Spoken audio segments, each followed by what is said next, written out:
আয়না ঘরের কারণে। এটা যে মানবতার সাথে কত বড় কৌতুক, আমি নিজে তো টের পেয়েছি 10 দিন।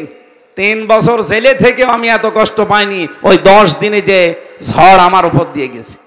আর যারা 8 বছর পড়ে আছে, ব্যারিস্টার আরমানের মতো, আমান আজমির মতো 10 বছর পড়ে আছে, বলেন তো তারা কি অবস্থায় পার করেছে? 8টা বছর 10টা বছর। নিজেকে ওই জায়গায় একটু দাঁড় করান, আপনি 5 দিন থাকতে পারবেন?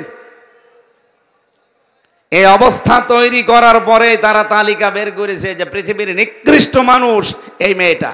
কারণ এত কঠিন হতে পারে মানুষের হৃদয়। রিমান্ডে আমার আগে একজনকে নিয়ে গিয়েছিল, ওই সময় ছাত্র দল করত, চট্টগ্রামে বাড়ি। ও ওর পরে আমার সিরিয়াল ছিল যে আমারে নিয়ে আমারে নখগুলো তুলবে। এই যে পুলিশ বসে আছে, এরা এগুলো করত, এরা না, এদের ভাইরা। এদের বললে তো ঝামেলা, কারণ আমার দোলা ভাইও পুলিশ, ছাতাবাজ, এ দোলা ভাইয়ের ঘাড়ে পড়বে। যেন পুলিশ সব দেখলে দোলা ভাই মনে হয় না। আমরা এমনি শ্রদ্ধা সম্মান করি এদেরকে, কারণ যেই 2টা চোখ, একটা আল্লাহর ভয়ে কাঁদে, আর এদের মতো যারা জনগণের জান মাল ইজ্জত আবরু পাহারা দেয়, এই 2টা চোখ আল্লাহ জাহান্নামে দেবে না। এই জন্য আপনারা যারা প্রশাসনে আছেন, এই চাকরিটা শুধু চাকরি না, এটা একটা ইবাদত। মনে করবেন মহান পেশায় আছি, এই পৃথিবীর শ্রেষ্ঠ পেশা এই প্রশাসনের পেশা। কারণ নবীজি তাদের নাম ধরেই বলেছে, এদেরকে আল্লাহ পাক কোনোদিন জাহান্নামে এই চোখ এক জায়গায় জ্বালাবেন না। সুবহানাল্লাহ বলতে পারেন না? তাহলে এই পোশাকটা পরে যে দায়িত্বে আছে, এটা কি শুধু দায়িত্ব? এটা একটা ইবাদত।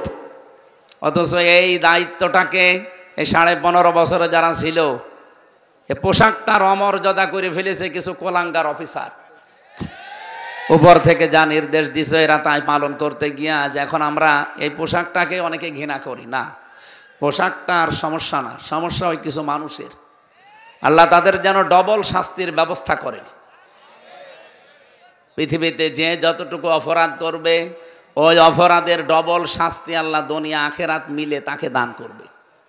এই জন্য যাদের কারণে এদের এই বিভাগটা আজকে নষ্ট, মানুষের কাছে কালার হয়ে আছে, আল্লাহ যেন তাদেরকে না ছাড়েন।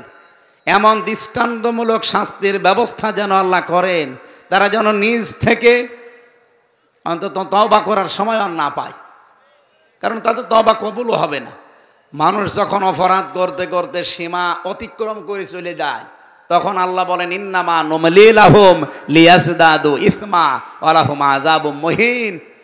মানুষ যখন পাপের বোঝা ছাড়িয়ে যায়, তখন তাদেরকে অপমানজনক শাস্তি দেয়।